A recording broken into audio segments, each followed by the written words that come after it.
The notion of free roaming charges is a popular one amongst the public as well as politicians, so much so that the chief EU commissioner behind the proposal, Neelie Kroes, warned MEPs that if they didn't vote the proposal through, they'd all be out of a job.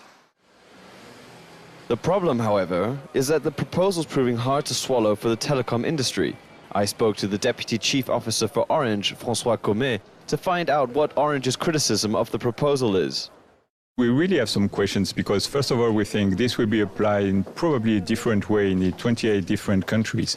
And we are a little bit afraid that if there is a kind of one-size-fits-all reasonable use, in that case, this could hurt innovation. A lot of people, operators, are coming with very innovative but very different offers on roaming, on data, and I am wondering how a reasonable use concept could be really applied to all these different existing packages. So this proposal will hurt the market rather than help it? We trust the market, and what we have seen for the time being is a really very important development of data, including data roaming, and really a lot of innovation in this part, and we have to pay attention that this reasonable use is not defined in such a way that it prevents innovation.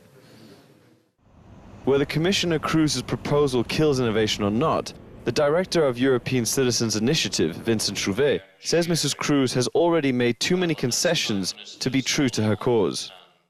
First, we thought we would get rid of roaming in 2014, like Neelie Kroes said at the European Parliament in May.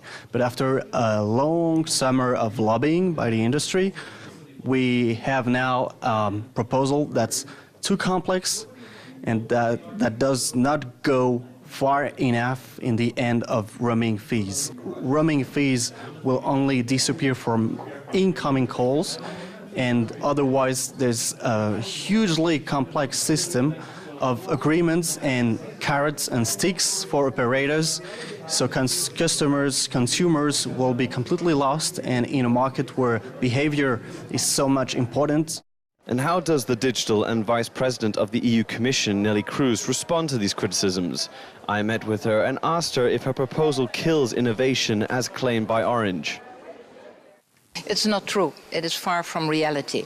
What is at stake is that this telco sector, at the end of the day, is also treated like all other economic activities and is part of the single market. So they should make their business models future-oriented and take their opportunities. Not looking backwards, that is over. It is looking forward and thinking of satisfied clients, and now their clients are not satisfied at all. They are their enemies. The director of the European Citizens Initiative says that you're promising too much and won't be able to deliver. Do you agree? Also not true. I'm absolutely in the fighting spirit. There is still some time to go, and I promise that I will deliver. So you don't feel it'll be watered down? No, but I'm aware that in a democracy I have to deal with several parties, so no doubt about that, but I will fight. This is a big topic that's attracted plenty of attention from the Union. But the worry is if expectations aren't met, it's not just the MEPs who will end up in hot water, but even the Commissioner herself. This is Bjarke Smith-Meyer for JN1 at the European Commission in Brussels.